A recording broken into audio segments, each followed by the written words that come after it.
There you go. You got your basic shape of a guy holding a gun. Action pose. Super scribbly, and it looks almost illegible, but as long as you know what you're seeing, that's what's important. So here's the center, and the eye's going to be there. So that's how I basically start off all of my characters and keep that energy going on. And then that way I can crank through, like, let's say I don't like that. Let's say I want to do like a bigger, of course I didn't draw on the feet and stuff, so his legs are going to go down there. But let's say I want a bigger person. So I can make a real quick, within like 30 seconds or something.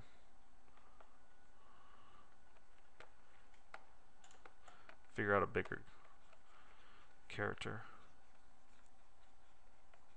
I'm not even lifting my pencil off the paper, just scribbling it out. And then pushing shapes. So really exaggerated shapes. There you go. Rough, bigger dude.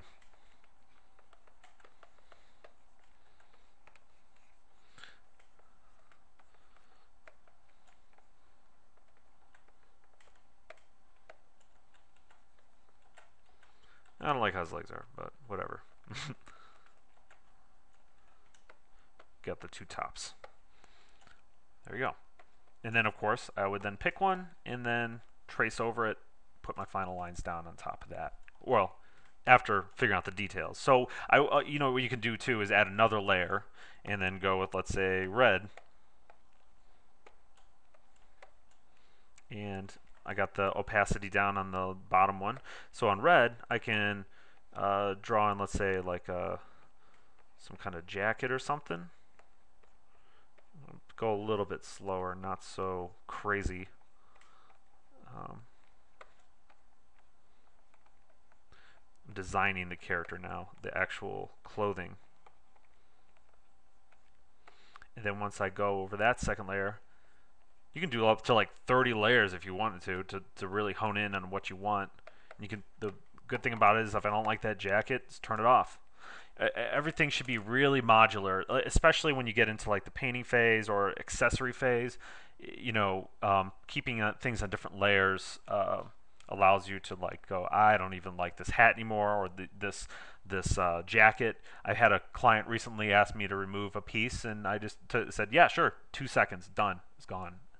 All right, so that goes over just a quick, you know, rough, like, I think the main points to take from those things is the real quick gesture drawing. It keeps the energy. I'm telling you, like, it looks like crud when you're putting it down, but when you put those final lines in there, you're gonna be like, yeah, it's gonna have a lot more energy to it.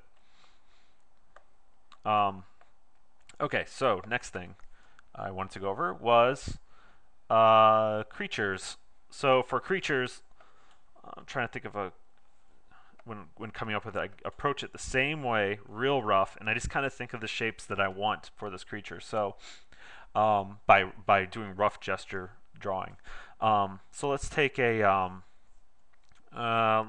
bird and a snail, and let's mix them together. I'm kind of cheating because I already designed a bird snail previously, so I'm probably going to be pulling out some of the same tricks, but just for the video's sake. So what I would normally do is just kind of rough out, like with using references as well, for not necessarily to draw exactly from, but to pull ideas from. So like, you know, the snail shell with some bird features attached to it. You can get ideas from looking at just quick look online, just pulling patterns and different things that are on animals or creatures and applying it. So again, I'm just trying to figure out the overall shape, not worrying the way it looks. Like how the beak goes like this.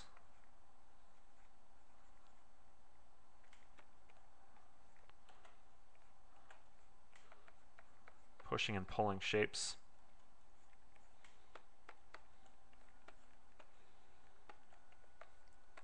push some feathers out the back maybe. And then, actually, let's do this. Let's make the whole thing on the ground.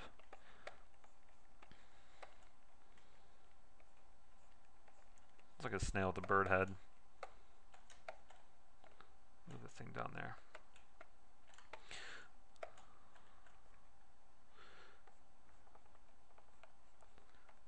Just trying out some different things to pop on, like these little feather spike things. If I don't like them, I can always take them off.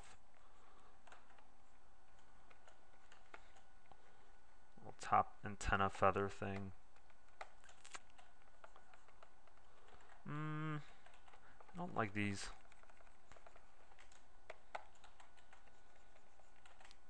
Let's put something interesting on the front. Put like suction cups or something. Again, pulling from characteristics of existing animals and combining them. One thing I want to be careful of those, not make it too Frankenstein together, meaning like, oh, it's it's basically a centaur, you know, with the horse body human top. Try to see how you can blend them together, and those will normally give you better results. Nothing wrong with centaurs, but it's just to avoid keeping it too patched together. So I'm blending the shell into the body, blending the feathers into the area where the suction cups are. Here's the beak.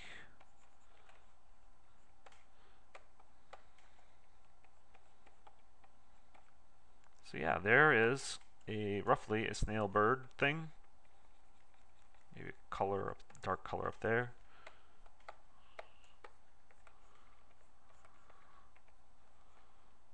I'm trying to keep a balance here. So we got shape up here, this thing pushing out the back here. Trying to balance the character out. So wherever there's a push, there's a pull, basically. Let me define the spiral of the shell.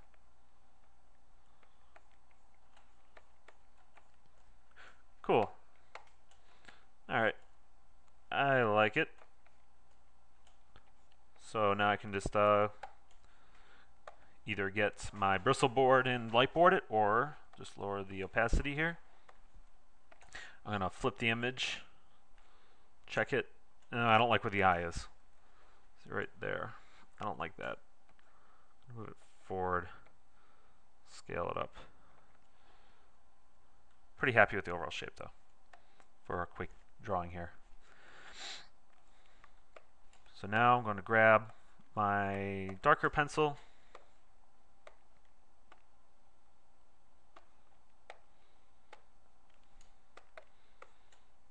and put in my final lines. So with Sketchbook Pro,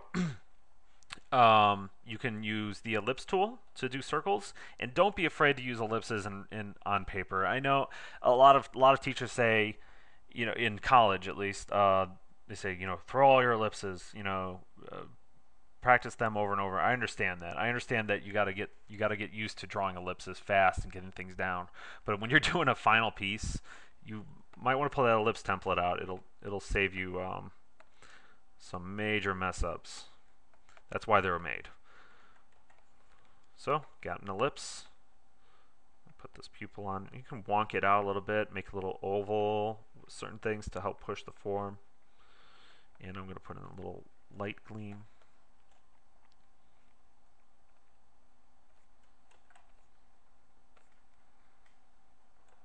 And I don't like where the mouth is. And one thing to look out for as well is line variation. That's really important. Like I said, moving the pencil really quick will help give you a taper to your lines and make them look like they have more energy. But also, look out, like for under the beak here, I'm going to be drawing, there, I like that line.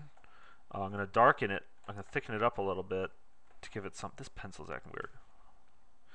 Thicken it up a little bit to add some shade and weight to it. And then the top lines are naturally going to be a little thinner because of the light coming from above, and it gives more weight to the bottom when you have a thicker line underneath things. So there we go. I'm going to get the ellipse out again.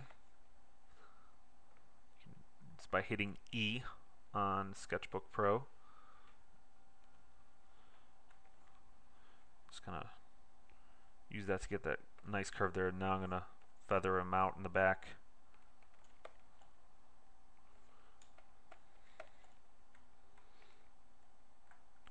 Got a little bit of a mouth. I don't know why I'm not liking this mouth so much.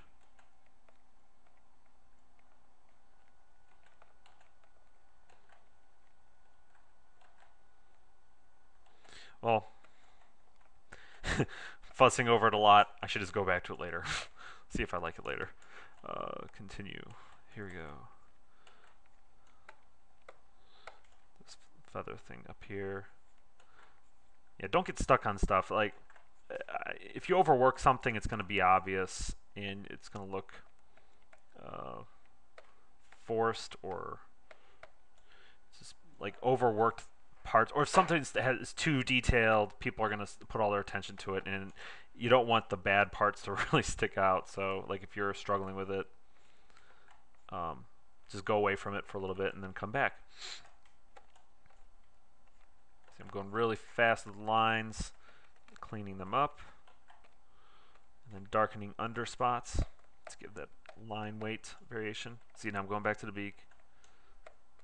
I like that better. Put a little nostril in there. So now,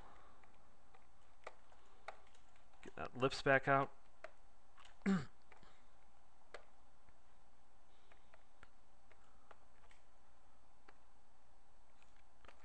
See, there we go. I got a real clean ellipse going on for the shell. And then I'm going to freehand the inner spiral real quick. Erase that part, add in the top part of the shell, add some cracks. Also, one thing to do is, one thing to help push the believability of your characters is imperfections, so you can add little like dots and little details like this, little scratches.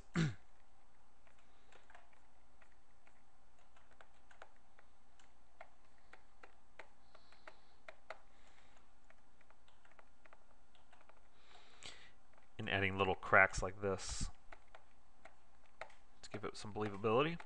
Now I already drew this. I know where that curve is. Now I'm gonna add in the suction cups.